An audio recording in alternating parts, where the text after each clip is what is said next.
अखिलेश यादव का दिखा खतरनाक अंदाज। INDIA ने मायावती को शामिल करने से किया इनकार। मायावती के बयानों से मिले संकेत, BSP चाहती है INDIA का साथ। SP और BSP की दुश्मनी से 2024 लोकसभा में INDIA का होगा नुकसान। लोकसभा चुनाव की बात हो और उसमें भी उत्तर प्रदेश की बात हो तो बिना इंडिया और मायावती के जिक्र के बिना अधूरी होगी। खासतौर से जब बात दलित राजनीति की हो तो मायावती के नाम के बिना ये चर्चा अधूरी है। मायावती इस वक्त देश में दलितों की सबसे बड़ी नेता माने जाती हैं। BSP की पूरी राजनीति दलित वोटर्स के केंद्र में है और यही वजह है कि पिछले कई दिनों से इस बात की चर्चा है मायावती को कांग्रेस गठबंधन में लाना चाहती है। मायावती गठबंधन के लिए जरूरी है, इस बात पर बकायदा कांग्रेस की कोर ग्रुप की मीटिंग में चर्चा हो चुकी है। मायावती को इंडिया गठबंधन में शामिल किया जाए और अखिलेश यादव भी इस बात पर राजी हो, लेकिन समाजवादी पार्टी इसके लिए तैयार नहीं है, क्योंकि साल 2019 के लोकसभा चुनाव में SP और BSP ने दुश्मनी भुलाकर गठबंधन किया था। दोनों दलों को इसका फायदा भी मिला।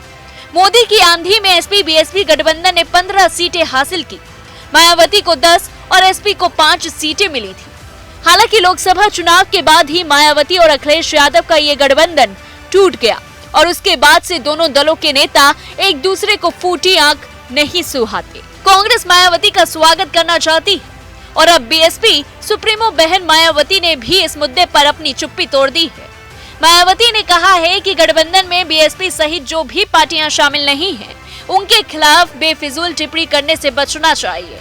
देश हित में कब किसको जरूरत पड़ जाए, मायावती के इस बयान से साफ है कि मायावती गठबंधन में जाने की सीधी चर्चा से बचना चाहती है। इसके अलावा सपा भी कह रही है कि मायावती के साथ जाने की जरूरत नहीं है। सोशल मीडिया साइट X पर बसपा सुप्रीमो मायावती की ओर से जारी 2 पन्ने के बयान में मायावती ने कहा, जहां तक विपक्ष के गठबंधन में BSP सहित अन्य जो पार्टी शामिल नहीं है, उनके बारे में किसी को बेफिजूल भी टीका टिप्पणी करना उचित नहीं है, क्योंकि भविष्य में देश व जनहित में कब किसको किसी की भी जरूरत पड़ जाए ये कुछ भी नहीं कहा जा सकता है और तब उन्हें शर्मिंदगी ना उठानी पड़े।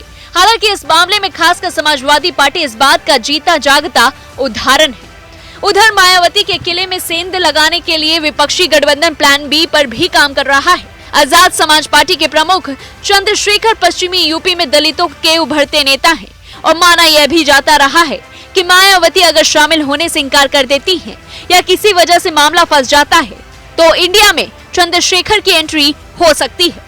चर्चा तो यहाँ तक है कि 2024 के लोकसभा चुनाव में चंद्रशेखर भी विपक्षी गठबंधन की तरफ से यूपी की दलित बहुल सीट पर चुनाव लड़ सकते हैं। इस पूरी खबर को लेकर के आपकी क्या कुछ राय है, हमें कमेंट बॉक्स में जरूर बताएं और ऐसी तमाम बड़ी खबरों से जुड़े रहने के लिए देखते रहिए न्यूज़ 1 इंडिया।